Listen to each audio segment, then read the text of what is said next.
എല്ലാവർക്കും നമസ്കാരം.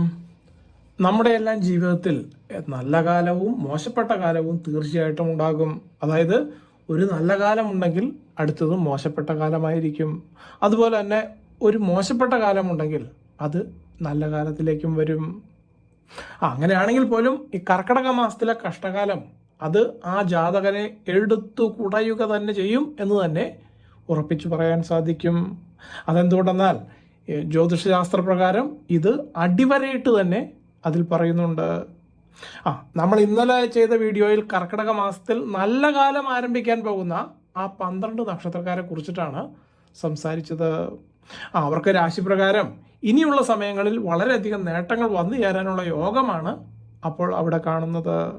പ്രത്യേകിച്ചും സാമ്പത്തികം, കർമ്മരംഗം, ആരോഗ്യം, ഈ 3 രംഗങ്ങളിൽ നല്ല മനസമാധാനവും സന്തോഷവും തീർച്ചയായിട്ടും അനുഭവപ്പെടും. അതിനുള്ള ചുറ്റുപാടുകൾ അവർക്ക് വരും ദിവസങ്ങളിൽ ഉരുത്തിരിഞ്ഞു വന്നുകൊണ്ടേയിരിക്കും. അതുകൊണ്ടാണ് ആ 12 നക്ഷത്രക്കാർക്ക് വൻ നേട്ടങ്ങൾ എന്ന് പറഞ്ഞുകൊണ്ട് വീഡിയോ ചെയ്യാൻ കാരണം. എന്നാൽ ഇവിടെ ഇന്നത്തെ ഈ വീഡിയോയിൽ കർക്കിടക മാസത്തിലെ കഷ്ടകാലം എന്ന് പറയുമ്പോൾ ഈ പറഞ്ഞതിന് നേരെ വിപരീത അവസ്ഥയായിരിക്കും ഈ ഇതിൽ പറയാൻ പോകുന്ന 7 നക്ഷത്രക്കാർക്ക് സംഭവിക്കാൻ പോകുന്നത്. ഒരു ഉദാഹരണമായി പറഞ്ഞാൽ, ഇവർ സ്വരുക്കൂട്ടി വെച്ചതെല്ലാം നഷ്ടപ്പെടും എന്നല്ല, നഷ്ടപ്പെടാം. കാരണം അതിനുള്ള സാധ്യതകളാണ് ഉരുത്തിരിഞ്ഞു വരുന്നത്. അതുപോലെ തന്നെ തുടർന്ന് വരുന്ന ദിവസങ്ങളിൽ പല കഷ്ടനഷ്ടങ്ങളും വന്നു ചേർന്നേക്കും. ഈ പറഞ്ഞതെല്ലാം ഇതിൽ പറയാൻ പോകുന്ന 7 നക്ഷത്രങ്ങളിൽ വരുന്ന ഓരോ ജാതകരുടെയും ജനന സമയം, ജനന സ്ഥലം, മഹാദശ, അന്തർദശ, അതുപോലെ തന്നെ ഇതിൽ ഏറ്റവും പ്രധാനപ്പെട്ടത് നിങ്ങളുടെ ദൈവാധീനം, ഇത്രയും കാര്യങ്ങളെ ആശ്രയിച്ചായിരിക്കും ഇത് നിർണ്ണയിക്കപ്പെടുക. മാത്രവുമല്ല, ഇതിൽ ഏറ്റവും പ്രധാനപ്പെട്ട ആ ഒരു വസ്തുത എന്തെന്നാൽ, ഇതിലെ ചില നക്ഷത്രക്കാർക്ക് അവരുടെ ദൈവാധീനം കൊണ്ട് ഈ കർക്കിടക മാസത്തിൽ അത്ര വലിയ ദോഷങ്ങളൊന്നും ഉണ്ടാകാതെ ഈ സമയം അവരങ്ങോട്ട് രക്ഷപ്പെട്ടു പോകാനും മതി. എന്നാൽ മറ്റുള്ളവർക്ക്, അതായത് ജീവിതം അലക്ഷ്യമായി മുന്നോട്ട് നയിക്കുന്നവർക്ക് വളരെയധികം ദുരിതങ്ങൾ ഈ കർക്കിടക മാസം വന്നു ചേരുമെന്ന് തന്നെ നമുക്ക് ഉറപ്പിച്ചു പറയാനും സാധിക്കും. അതെല്ലാം അവരവരുടെ കയ്യിലിരിപ്പും കഴിഞ്ഞ കാലത്ത്, അതായത് ഭൂതകാലത്തെ പ്രവൃത്തികളും അതിനോടൊപ്പം ഇപ്പോഴത്തെ ആ ഗ്രഹനില എങ്ങനെയാണോ അതും കൂടി ആശ്രയിച്ച് മാത്രമേ നമുക്ക് ഫൈനലായിട്ട് ഈ ഘട്ടത്തിൽ പറയാൻ സാധിക്കുകയുള്ളൂ. ഈ കർക്കിടക മാസ ഫലപ്രവചനങ്ങളിലേക്ക് കടക്കുന്നതിന് മുൻപ് വളരെ പ്രധാനപ്പെട്ട ഒരു കാര്യം സൂചിപ്പിക്കാനുള്ളത്, ഈ ഫലപ്രവചനം കേട്ട്, അതായത് കർക്കിടക മാസം കഷ്ടകാലം ആരംഭിക്കുന്നു എന്ന് കേട്ട് ആരും പരിഭ്രമിക്കേണ്ട യാതൊരാവശ്യവുമില്ല. അതെന്തുകൊണ്ടെന്നാൽ ജ്യോതിഷം എന്നത് ഒരു സൂചന മാത്രമാണ്. വാസ്തവത്തിലൂടെ പ്രവർത്തിക്കുന്നത് നിങ്ങളുടെ ഓരോരുത്തരുടെയും കർമ്മഫലവും അതിനോടൊപ്പം ഈശ്വരാനുഗ്രഹവുമായിരിക്കും നിങ്ങളുടെ ഭാവി ഫലത്തെ പ്രധാനമായിട്ടും സ്വാധീനിക്കുന്നത്. അപ്പോൾ ചുരുക്കി പറഞ്ഞാൽ, ഈശ്വരാനുഗ്രഹം വർദ്ധിപ്പിക്കുകയാണെങ്കിൽ നിങ്ങൾ ഭൂതകാലത്ത് ചെയ്തു പോയ കർമ്മഫലങ്ങൾക്ക് ഒരു പരിധി വരെ അതൊരു പ്രായശ്ചിത്തമാകും. അതുകൊണ്ട് തന്നെ ഈ സമയങ്ങളിൽ എനിക്കിങ്ങനെ വന്നല്ലോ എന്നോർത്ത് ദുഃഖിക്കുകയല്ല വേണ്ടത്. ആവശ്യമായ പരിഹാര കർമ്മങ്ങൾ ചെയ്ത് തുടർന്ന് വരുന്ന ദോഷങ്ങളെ ഇല്ലായ്മ ചെയ്യാൻ ശ്രമിക്കുകയാണ് ഏറ്റവും നല്ല പരിഹാരമാർഗം. അതുപോലെ തന്നെ കർക്കിടക മാസം 15-ാം തീയതി മൃത്യുഞ്ജയ ഹോമം ചെയ്യുന്നുണ്ട്. ഇത് നമ്മൾ എല്ലാ വർഷവും കൃത്യമായി ചെയ്തു പോരുന്നതാണ്. കഴിഞ്ഞ വർഷവും ഇത് ചെയ്തിട്ടുമുണ്ട്. മാത്രവുമല്ല, ഈ കർക്കിടകത്തിൻ്റെ കൃത്യം മധ്യത്തിൽ വരുന്ന ആ 15-ാം തീയതി തന്നെ ഈ മൃത്യുഞ്ജയ ഹോമം ചെയ്യുന്നത് കൊണ്ട് സാധാരണ മൃത്യുഞ്ജയ ഹോമം ചെയ്യുന്നതിനേക്കാൾ 10 മടങ്ങ് ശക്തി ഇതിന് ഉറപ്പായിട്ടും കൈവരിക്കാൻ സാധിക്കും. അതുകൊണ്ട് തന്നെ ഈ മൃത്യുഞ്ജയ ഹോമത്തിൽ നിങ്ങൾക്കും നിങ്ങളുടെ കുടുംബാംഗങ്ങൾക്കും നിങ്ങളുടെ പേരും ജന്മനക്ഷത്രവും തന്നൊന്ന് പങ്കെടുക്കാനായാൽ നിങ്ങളുടെ മൃത്യുരേഖ വരെ മാഞ്ഞു പോകും എന്നതാണ് ശാസ്ത്രം പറയുന്നത്. ഇതിനർത്ഥം മരണമില്ലാതെയാകും എന്നല്ല ഈ പറഞ്ഞു വരുന്നത്. കഷ്ടകാലം, അതായത് മരണത്തിന് തുല്യമായിട്ടുള്ള കഷ്ടകാലം വരെ ഒഴിഞ്ഞു പോകും എന്നതാണ് ഈ പറഞ്ഞതിൻ്റെ ആ ഒരു സാരാംശം. പ്രത്യേകിച്ചും ഈ കഷ്ടകാലം കൊടുമ്പിരിക്കൊണ്ട് നിൽക്കുന്ന ഈ കർക്കിടക മാസക്കാലത്ത് ഈ മൃത്യുഞ്ജയ ഹോമത്തിൽ പങ്കെടുക്കുന്നത് തന്നെ മഹാഭാഗ്യമാണ്. അതുകൊണ്ട് തന്നെ നിങ്ങളും കുടുംബാംഗങ്ങളും ഉറപ്പായിട്ടും ഈ മൃത്യുഞ്ജയ ഹോമത്തിൽ പങ്കെടുക്കണം എന്ന് തന്നെയാണ് എനിക്ക് വിനീതമായി അഭ്യർത്ഥിക്കാനുള്ളത്. അപ്പോൾ ഇത്രയും വിവരങ്ങളാണ് പൂജാ കാര്യങ്ങളെക്കുറിച്ച് ഒന്ന് ഓർമ്മിപ്പിക്കാനുള്ളത്. അതിന് നമുക്ക് ഇന്നത്തെ വീഡിയോയിലേക്ക് കടന്നു പോകാം. കർക്കിടക മാസത്തിൽ കഷ്ടകാലം ആരംഭിക്കുന്ന 7 നക്ഷത്രക്കാരിൽ ആദ്യത്തെ നക്ഷത്രം കാർത്തിക നക്ഷത്രം. കാർത്തിക നക്ഷത്രക്കാർക്ക് പൊതുവെ ഈ ചിങ്ങമാസം മുതൽ മെച്ചപ്പെട്ട ഫലങ്ങൾ ഉണ്ടാകാമെങ്കിലും കർക്കിടക മാസം അത്ര നന്നല്ല. മാത്രവുമല്ല, ഇതിലെ ചില കാർത്തിക നക്ഷത്രക്കാർക്ക് ഇവിടെ ഫലപ്രകാരം നോക്കുമ്പോൾ ചിങ്ങമാസം കഴിഞ്ഞാലും കാര്യങ്ങൾ മെച്ചപ്പെടണമെന്ന് ഉറപ്പില്ല. അതിനെക്കുറിച്ച് നിങ്ങൾക്ക് ഓരോന്നും വ്യക്തിഗതമായി മനസ്സിലാക്കണമെങ്കിൽ നിങ്ങളുടെ ജാതകം സെപ്പറേറ്റ് ആയിട്ട് നോക്കി പരിഹരിക്കുകയേ മാർഗമുള്ളൂ. അപ്പോൾ പൊതുവെ പറഞ്ഞാൽ നിങ്ങളുടെ ജനനസമയത്തുള്ള ശുഭഗ്രഹങ്ങളുടെ ദൃഷ്ടിയും നീചഗ്രഹങ്ങളുടെ ദൃഷ്ടിയും പ്രത്യേകം നോക്കിയാണ് നിങ്ങൾക്ക് ഓരോ ദശാകാലത്തും ഗുണമാണോ ദോഷമാണോ എന്ന് പറയാൻ സാധിക്കുകയുള്ളൂ. കാരണം ഈ പറഞ്ഞ നിങ്ങൾ കാർത്തിക നക്ഷത്രവും അതിനോടൊപ്പം ഉത്രം ഉത്രാടം, അതായത് കാർത്തിക ഉത്രാടം നക്ഷത്രക്കാർ ജനിക്കുമ്പോൾ ആദിത്യനാണ് ഉദിച്ചു നിൽക്കുന്നത്. അതുകൊണ്ട് തന്നെ പൊതുവായി പറയുമ്പോൾ നിങ്ങളുടെ സാമ്പത്തിക കാര്യങ്ങളിൽ അല്പം കഠിനമായ തിരിച്ചടി നേരിടാൻ വളരെയധികം സാധ്യത ഈ കർക്കിടക മാസക്കാലത്ത് ഉറപ്പായിട്ടും വന്നു ചേർന്നേക്കും. അതിപ്പോൾ പല പ്രകാരത്തിലും ആകാമെങ്കിലും പ്രയോറിറ്റി അടിസ്ഥാനത്തിൽ പറയുകയാണെങ്കിൽ ദേഹാരിഷ്ടതകൾ മുഖേനയോ അല്ലെങ്കിൽ വസ്തുവകകൾ നഷ്ടപ്പെടുന്നത് മുഖേനയോ ആകാനാണ് ഏറ്റവും കൂടുതൽ സാധ്യത കാണുന്നത്. അതിനാൽ ഇക്കാര്യത്തിൽ നിങ്ങൾ ഏറ്റവും ഒന്നാമതായിട്ട് ശ്രദ്ധിക്കേണ്ടത്, അതായത് നിങ്ങളുടെ ഭാഗത്ത് നിന്നുകൊണ്ട് നിങ്ങൾക്ക് എടുക്കാൻ സാധിക്കുന്ന ഏറ്റവും വലിയ മുൻകരുതൽ എന്താണെന്ന് വെച്ചാൽ, നിങ്ങൾ ഈ മാസം പോകുന്നത് വരെയെങ്കിലും അനാവശ്യമായിട്ടുള്ള ചിലവുകൾ അത് നിയന്ത്രിക്കേണ്ടത് വളരെ അത്യാവശ്യമാണ്. അതുപോലെ തന്നെ ആരോഗ്യ കാര്യങ്ങളിലും അതീവ ശ്രദ്ധ പുലർത്തേണ്ടിയിരിക്കുന്നു. എന്തുകൊണ്ടെന്നാൽ മരുന്നും ആശുപത്രി വാസവുമായി പണം ചിലവിടേണ്ട അവസ്ഥകൾ ഈ കർക്കിടക മാസം മുതൽ പലപ്പോഴായി സംജാതമാകും എന്ന് തന്നെയാണ് കാണാൻ സാധിക്കുന്നത്. അതുകൊണ്ട് ദേഹാരിഷ്ടതകൾ ഉണ്ടാകാതിരിക്കാൻ വേണ്ടി നിങ്ങൾ സ്വയം നിങ്ങളുടെ ആരോഗ്യ കാര്യങ്ങളിൽ തീർച്ചയായിട്ടും ശ്രദ്ധിക്കണം. അതോടൊപ്പം ദൈവാനുഗ്രഹം അത് നിങ്ങൾ മനസ്സിരുത്തി തേടേണ്ടതും നിങ്ങളുടെ ആ ഒരു കടമയാണ്. അതിന് നിങ്ങളുടെയും മറ്റ് നക്ഷത്രക്കാരുടെയും അറിവിലേക്ക് വേണ്ടി ഒരു പ്രത്യേക കാര്യം പറയാനുള്ളത്, ഞാനിവിടെ ചെയ്യുന്ന പൂജ അത് അല്പം വ്യത്യസ്തമായ പൂജാരീതികളാണ്. പറയാൻ കാരണം അത് താന്ത്രികവും മാന്ത്രികവും അതിനോടൊപ്പം മുദ്രകളും കൂടി ഉൾപ്പെടുത്തിക്കൊണ്ടുള്ള പൂജാരീതിയാണ്. അതുകൊണ്ട് തന്നെ അതിൻ്റെ ഫലം ഉറപ്പായിട്ടും നിങ്ങളുടെ പേരും ജന്മനക്ഷത്രവും ഉൾപ്പെടുത്തിയാണ് ചെയ്യുന്നതെങ്കിൽ ഉറപ്പായിട്ടും നിങ്ങൾക്ക് ലഭിക്കുന്നതായിരിക്കും. അതുമാത്രവുമല്ല, ഈ പ്രപഞ്ചശക്തികൾ ഏത് രൂപത്തിലാണ് ഇരിക്കുന്നതെന്നും അവയെ നമുക്ക് എങ്ങനെ പ്രത്യക്ഷപ്പെടുത്താമെന്നും ഈ തന്ത്രശാസ്ത്രങ്ങളിലൂടെ ഞാൻ വ്യക്തമായി അഭ്യസിച്ചിട്ടുണ്ട്. അപ്പോൾ അതിൻ്റെ കൂടി അടിസ്ഥാനത്തിലാണ് ഇവിടെ പൂജയിൽ ഉൾപ്പെടുന്ന ആളുകൾക്ക് അവർക്ക് വളരെ പെട്ടെന്ന് തന്നെ പ്രശ്നപരിഹാരം സാധ്യമാകുന്നതും. അതുകൊണ്ട് നിങ്ങളുടെ പേരും ജന്മനക്ഷത്രവും നിങ്ങളുടെ പ്രശ്നങ്ങളും അത് പറഞ്ഞുകൊണ്ട് താഴെ മെസ്സേജ് ബോക്സിൽ കൃത്യമായിട്ട് നിങ്ങൾ മെസ്സേജ് എഴുതി തന്നാൽ അത് പ്രാർത്ഥനയിൽ ഉൾപ്പെടുത്തി ആത്മാർത്ഥമായി പ്രാർത്ഥിക്കും. അതിനി അടുത്തത് ക്രമ നമ്പർ പ്രകാരം കർക്കിടക മാസത്തിൽ കഷ്ടകാലം ആരംഭിക്കുന്ന രണ്ടാമത്തെ നക്ഷത്രം തിരുവാതിര നക്ഷത്രം. തിരുവാതിര നക്ഷത്രക്കാർക്ക് കർക്കിടക മാസത്തിൽ തൊഴിൽപരമായിട്ടുള്ള കാര്യങ്ങളിൽ തീർച്ചയായിട്ടും കർമ്മ തടസ്സങ്ങൾ അനുഭവപ്പെടാനുള്ള യോഗം വ്യക്തമായി കാണുന്നുണ്ട്.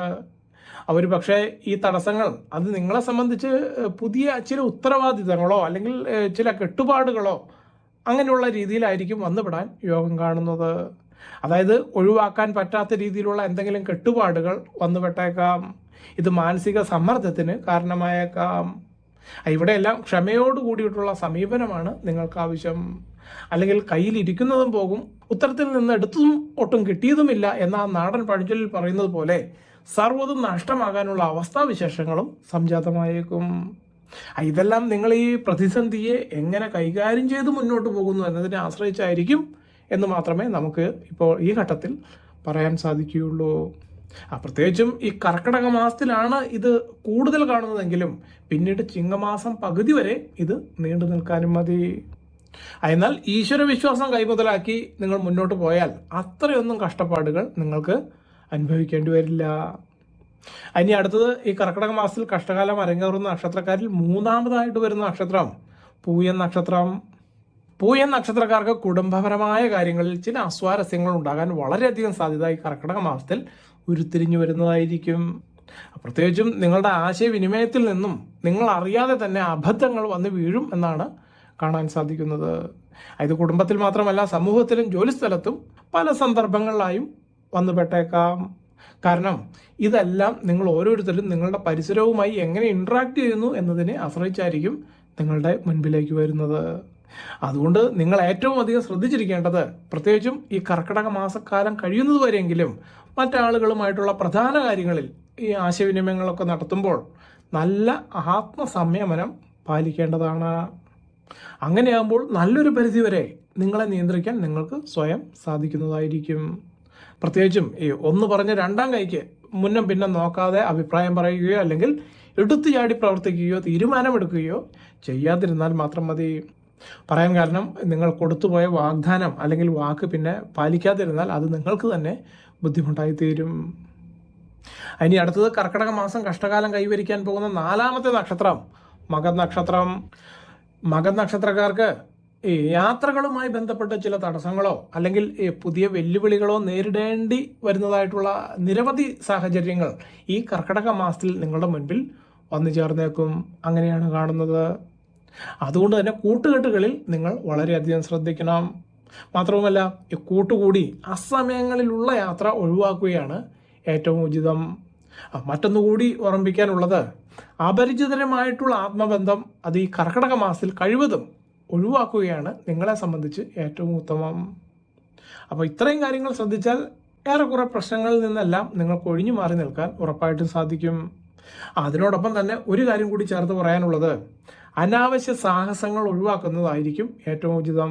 പറയാൻ കാരണം, മറ്റുള്ളവരുടെ മുൻപിൽ ഞാനൊരു അഭിമാനിയാണ് എന്ന് കാണിക്കുവാൻ വേണ്ടി കൂടുതൽ ഉത്തരവാദിത്തങ്ങൾ അവനവൻ്റെ ആ നിലനിൽപ്പ് നോക്കാതെ നിങ്ങൾ ഏറ്റെടുത്താൽ അത് കൂടുതൽ കുഴപ്പങ്ങളിലേക്ക് ചെന്നെത്തിക്കാനുള്ള സാധ്യത തീർച്ചയായിട്ടും ഉണ്ടായെന്ന് വരും.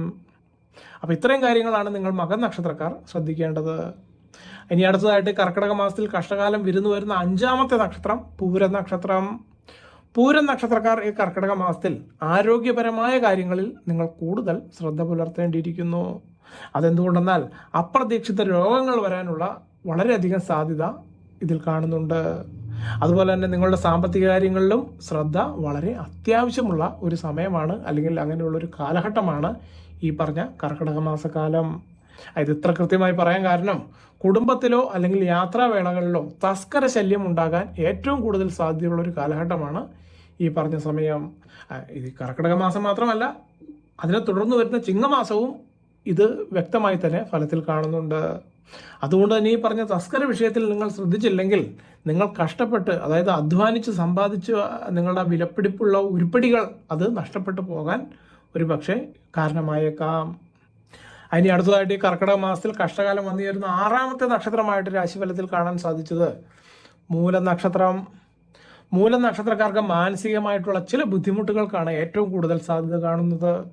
അതായത് അനാവശ്യ ചിന്തകൾ, സംശയം തീരാത്ത ഭാഷണം, പ്രത്യേകിച്ച് ഒരു കാരണവുമില്ലാതെ മനസ്സിലുണ്ടാകുന്ന വേവലാതിയും ആശയക്കുഴപ്പങ്ങളും ഈ കർക്കിടക മാസത്തിൽ നിങ്ങളെ കൂടെ അലട്ടിയേക്കും എന്ന് തന്നെ പറയേണ്ടിയിരിക്കുന്നു. ഇവ ഒഴിവാക്കാൻ വേണ്ടി നിങ്ങളുടെ വീടിനടുത്തുള്ള ക്ഷേത്രങ്ങളിൽ ആഴ്ചയിൽ 2 പ്രാവശ്യമെങ്കിലും നിങ്ങൾ ദർശനം നടത്തുന്നത് നിങ്ങൾക്ക് ഉത്തമമായിരിക്കും. ഇനി ഒരു പക്ഷേ അതിന് സാധിച്ചില്ലെങ്കിൽ ഇവിടെ നിങ്ങളുടെ പേരും ജന്മനക്ഷത്രവും താഴെ കമൻറ്റ് ബോക്സിൽ തുടർന്ന് വരുന്ന വീഡിയോയിൽ തന്നാലും മതി. അതുപോലെ തന്നെ എല്ലാ ദിവസവും വീട്ടിൽ വൈകുന്നേരങ്ങളിൽ നിലവിളക്ക് കൊളുത്തി പ്രാർത്ഥിക്കുന്നതും ഉത്തമമായിരിക്കും. കഴിയുമെങ്കിൽ യോഗയോ ധ്യാനമോ ശീലിക്കുന്നതും ഏറ്റവും ഉത്തമമായിരിക്കും. ഇനി 7ാമത്തെ നക്ഷത്രമായിട്ട് കർക്കിടക മാസത്തിലെ കഷ്ടകാലം വരുന്ന നക്ഷത്രമായിട്ട് നമുക്കിവിടെ രാശിഫലത്തിൽ കിട്ടിയിരിക്കുന്നത് ഉത്രട്ടാതി നക്ഷത്രം. ഉത്രട്ടാതി നക്ഷത്രക്കാർക്ക് നിങ്ങളുടെ തൊഴിൽ രംഗത്ത് ചില അപ്രതീക്ഷിത സ്ഥാനചലനങ്ങളോ അല്ലെങ്കിൽ പകപോക്കലുകൾക്കോ യോഗം വ്യക്തമായി കാണുന്നുണ്ട്. അതുപോലെ തന്നെ നിങ്ങളുടെ സാമ്പത്തിക രംഗത്ത് ഈ കർക്കിടക മാസത്തിൽ നോക്കുമ്പോൾ പുതിയ നിക്ഷേപങ്ങൾ നിങ്ങൾ നടത്താൻ ഉദ്ദേശിക്കുന്നുണ്ടെങ്കിൽ അത് ശ്രദ്ധയോടുകൂടി മാത്രം ചെയ്യണം. കാരണം ധനനഷ്ടത്തിന് വളരെയധികം സാധ്യതയുണ്ട്. മാത്രമല്ല, നിങ്ങളുടെ പാസ്റ്റിലേക്ക് നോക്കുകയാണെങ്കിൽ, അതായത് കഴിഞ്ഞ കാലങ്ങളിലേക്ക് നോക്കുകയാണെങ്കിൽ വളരെയധികം സാമ്പത്തിക വീഴ്ചകളിൽ അല്ലെങ്കിൽ മറ്റുള്ളവരുടെ സാമ്പത്തിക തട്ടിപ്പുകളിൽ നിങ്ങൾ ഇരയായിട്ടുമുണ്ട്.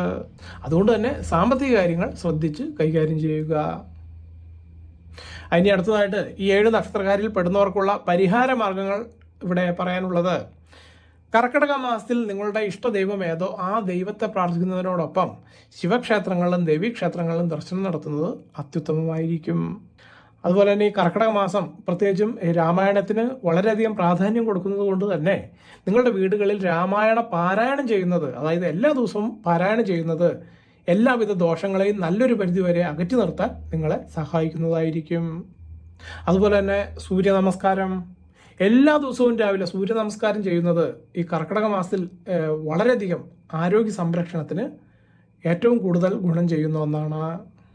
ഇനി ഏറ്റവും അവസാനം ഇതിലൊന്ന് എടുത്തു സൂചിപ്പിക്കാനുള്ളത്, ഈ ജ്യോതിഷം എന്നത് ഒരു വഴികാട്ടി എന്ന നിലയിലാണ് അതിനെ നിങ്ങൾ കാണേണ്ടത്. നിങ്ങളുടെ സ്വപ്രയത്നവും നല്ല ചിന്തകളും അതിനോടൊപ്പം ഈശ്വര വിശ്വാസവുമാണ് ഒരു വ്യക്തിയുടെ ജീവിതത്തെ യഥാർത്ഥത്തിൽ മുന്നോട്ട് നയിക്കുന്നത്. അതുകൊണ്ട് തന്നെ വരുന്ന കർക്കിടക മാസം എല്ലാ വെല്ലുവിളികളെയും അതിജീവിച്ച് നല്ലൊരു കാലഘട്ടം നിങ്ങൾക്കുണ്ടായി വരട്ടെ എന്ന് ആശംസിച്ചുകൊണ്ട് നിർത്തുന്നു. നന്ദി, നമസ്കാരം.